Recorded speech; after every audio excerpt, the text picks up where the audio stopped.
With the Ash and Iron update finally being in Destiny 2 for over a week now, it is now time to do our seasonal top 10 most popular weapons being used for that said season. Now, during the first week and a half of Ash and Iron, these most popular weapons are being used because of the meta shakeups. All the information has been gathered, all the new builds have been made, created by all the YouTubers, and as of now, people are using the best guns in the game for that current meta of the Ash and Iron season.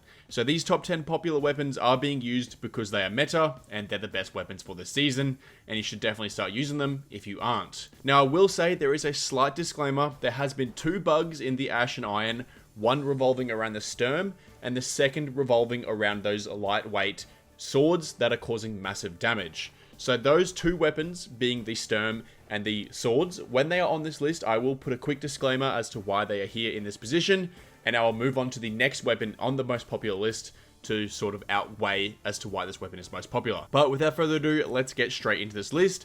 And starting in here at number 10, we have the Polaris Lance. Now, the Polaris Lance is just one of the most staple and best exotics in the game right now, especially because of how strong this weapon is, especially with the artifact mods this season.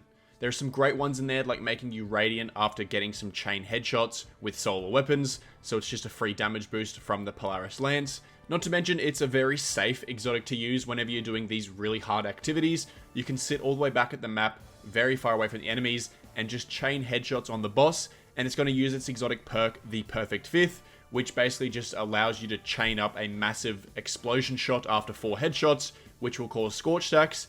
And then after about 12 headshots and 3 of these explosion shots, it will actually cause an ignition on the boss for massive damage. It's a great weapon to sit back, as a well warlock, safety, and just chain and slowly kill and pick away at these bosses, especially for these harder, grandmaster activities. But anyway, moving on here into weapon number 9, we have the Sunshot. Now again, the Sunshot is one of the oldest exotics in Destiny 2, and Guardians have been using it since that very first season of Destiny 2. Now this hand cannon just feels amazing, and that is definitely down to its 150 rounds per minute RPM, and the fact that it also has intrinsic explosive payload and also Dragonfly. So when you shoot this gun, it's going to cause extra explosive damage, and if you ever kill anything with a headshot, it's going to explode due to its Sunblast trait. And overall, this is just a very staple, strong exotic hand cannon to be using in any loadout that you may have. It's great for deleting red bar enemies, and it just feels really strong. Moving on here into weapon number 8, we have the Thunderlord. Now the Thunderlord is still in this season as the top 10, purely because of how strong it is due to the new super meta around the build stats and whatnot. So as we all know, building your supers and blasting them away at bosses is the best way to do damage, and due to how the system works now, spamming the Thunderlord at bosses charges that super bar incredibly fast, and that just comes down to why this weapon is in here in the top 10 again for another season. Whenever you're doing these new raids, sitting back and just chunking away at the boss, building that super bar and spamming supers is the best way to deal damage. And the Thunderlord did get a stealth buff. It does a little bit more damage than it used to, and overall it's just a great gun to be using. Moving on here into weapon number 7, we have the Dragon's Breath. Now you will notice a little bit of a trend here. Nearly all of these top 10 weapons this season are simply just going to be exotics, because they are just the best weapons in the game for obvious reasons. Now, the Dragon's Breath is a super solid rocket launcher to be using in any content in the game, especially with the new best Warlock build that revolves around the Helion. You sit at the back of the map, you get your Helion out, it sends Scorch stacks, you get the Dragon's Breath, you shoot that out, it puts flames all over the ground. That's going to cause more Scorch stacks, and there's just going to be ignitions going off absolutely everywhere.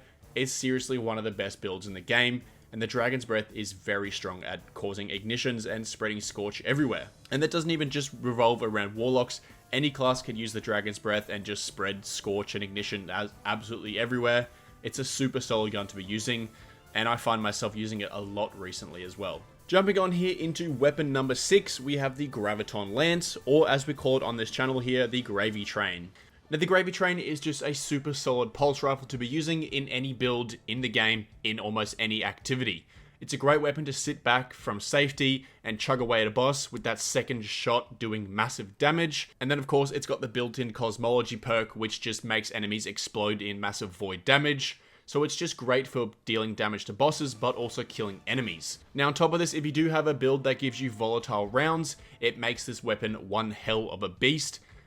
especially at dealing with ads. It's just amazing. So if you have any builds that revolve around volatile rounds, definitely give the Graviton Lance a go.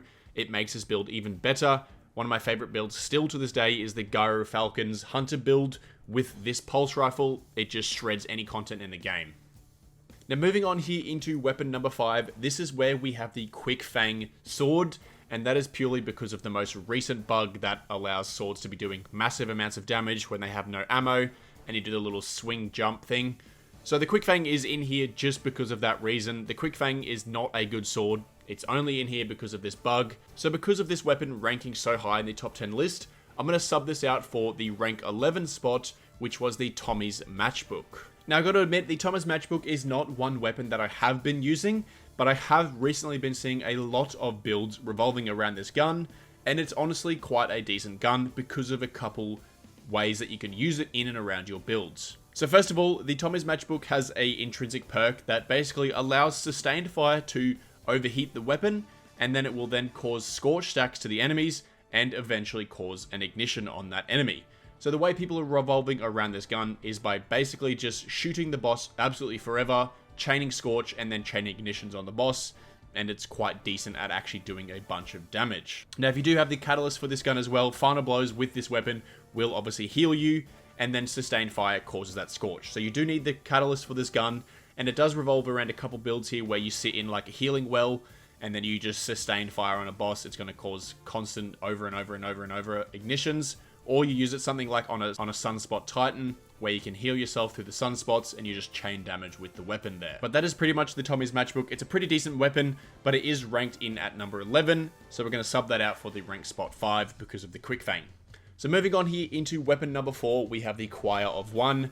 Again, arguably the best exotic in the game right now, and has been for the best of times. Now the Choir of One comes from the mission Encore, and it is an assault rifle that can run with destabilizing rounds once you've got all the exotic perks for it, and this weapon just shreds enemies. If you aim down sights, it's got accurate fire, can shoot further away, and it uses less ammo.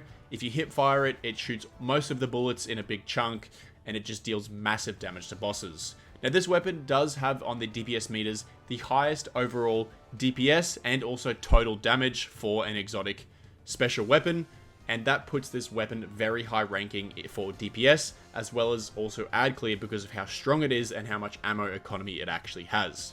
The Choir of One is a great weapon, and if you haven't been bothered to get it, I definitely recommend you jump into Encore and farm it out, and also get the destabilizing rounds trait for it as well, as it makes it even better. But moving on here into weapon number 3, we have the Gold Tusk. Yes, another lightweight sword. So this is only on the list again because of the sword bug at the moment. So we're going to basically just discard this one here at number 3. But I need to obviously mention it because that is how the list is formed this week from Destiny Tracker. So moving on here into weapon number 2, we have the Outbreak Perfected. Now this weapon is by far the best primary weapon to be using in the game for any really tough activity. It allows you to just safely sit at the back and chug away at these bosses. As we all know, any of these hard activities are just complete bullet sponges. They aren't actually hard, they just make the bosses one-shot you, and you need to sit really far away and just shoot this thing for 20 to 30 minutes because of the massive health pool that it has. And obviously the Outbreak Perfected being the best, highest DPS primary weapon in the game, it allows you to sit very far back and just chug away at the boss slowly but surely. And that is pretty much the reason why this weapon is ranked so high, because people are doing these hard activities and they just sit back and they just chug away at it. Now this weapon paired with the TechSec 2-set bonus is very, very useful, so definitely give this one a try if you haven't. And moving on here into weapon number 1, obviously you guessed it, yes, it is the Sturm, because of the Sturm bug that allows your Guardians to just do massive amounts of damage. So we're pretty much just going to ignore the Sturm and sub it out for the weapon number 12, which is the Aberrant Action. Just the Aberrant Action is a great weapon here this season. Again, it's just a rocket-assisted sidearm. One of the best weapons in the game being solar. It comes with, heal clip and incandescent, so it's just an absolute monster for dealing with red bar enemies and also healing you. It deals massive chunk damage, and it's just amazing at that factor. But anyway, Guardians, that will pretty much wrap up the list there. I know the list is a little bit bugged this week because of all the bugs in Destiny 2, but hey, that's the fun of Destiny. So if you did enjoy this video, feel free to drop a like and subscribe down below, and let me know in the comments what your favorite gun is this season. But again, thank you for watching, and I'll see you in the next video. Later.